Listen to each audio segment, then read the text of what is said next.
తమిళనాడు రాజకీయాల్లో పెను సంచలనం నమోదైంది. రాష్ట్ర మాజీ బీజేపీ అధ్యక్షుడు ఫైర్ బ్రాండ్ అన్నామలై బీజేపీకి రాజీనామా చేశారు.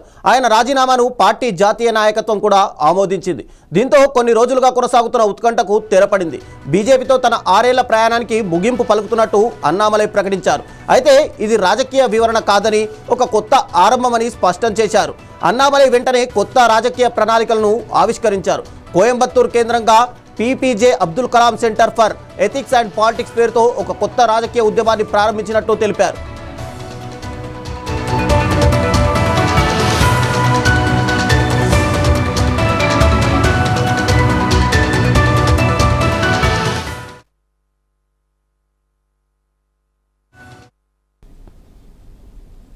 ఈ కొత్త ఉద్యమం సరైన సమయంలో ఒక పూర్తిస్థాయి రాజకీయ పార్టీగా మారుతుందని అన్నామలై ప్రకటించారు.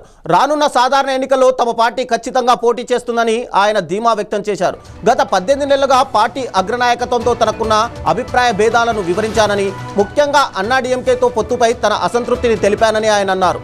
ఈ కొత్త వేదిక ద్వారా కుల మతాలకు అతీతంగా యువతను, మేధావులను కలుపుకొని నిజాయితీ పరులైన నాయకులను తయారు చేయడమే తన లక్ష్యమని అన్నామలై చెప్పారు. ఇది ఏ ఒక్కరి కోసమో పనిచేసే ఉద్యమం కాదని స్పష్టం చేశారు.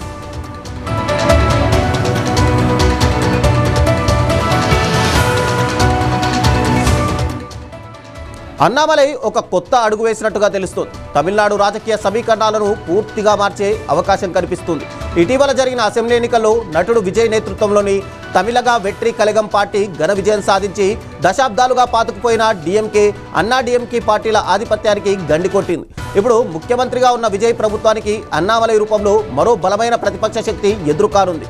ఇద్దరు యువతను ఆకట్టుకునే వాగ్దాటి ఉన్న నాయకులే కావడం, ఇద్దరు అవినీతి, కుటుంబ రాజకీయాలకు వ్యతిరేకంగా గలం విప్పుతున్నారు. దీంతో వీరిద్దరి మధ్య రాజకీయ పోరు ఆసక్తికరంగా మారనుంది.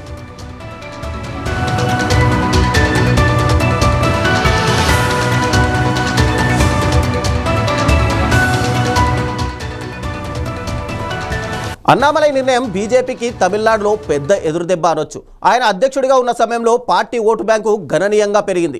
ఆయన దూకుడుతో కమలం పార్టీకి రాష్ట్రంలో మంచి గుర్తింపు వచ్చింది. అయితే అన్నామలై నిష్క్రమణ తమకు నష్టం కాదని బీజేపీ రాష్ట్ర అధ్యక్షుడు నయనార్ నాగేంద్రన్ అంటున్నారు. కానీ క్షేత్రస్థాయిలో ప్రభావం తప్పకపోవచ్చని బీజేపీ నాయకులు అంటున్నారు. ద్రవిడ పార్టీలకు ప్రత్యామ్నాయంగా ఎదుగుతున్న విజయ్ పార్టీ ఓటు బ్యాంకును అన్నామలై చీల్చే అవకాశం ఉందని విశ్లేషకులు భావిస్తున్నారు.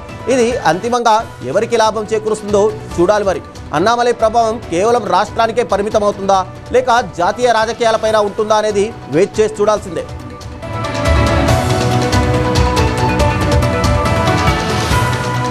తమిళనాట మొదలైన ఈ కొత్త రాజకీయ అధ్యాయం ఎలాంటి మలుపులు తీసుకుంటుందో చూడాలి. ఇప్పటికే విజయ్ రాకతో మారిన రాష్ట్ర రాజకీయం ఇప్పుడు అన్నామలై కొత్త ఉద్యమంతో మరింత వేడెక్కింది. ద్రవిడ రాజకీయాల కోటలో ఈ కొత్త శక్తులు ఎంతవరకు నిలబడతాయో కాలమే నిర్ణయిస్తుంది.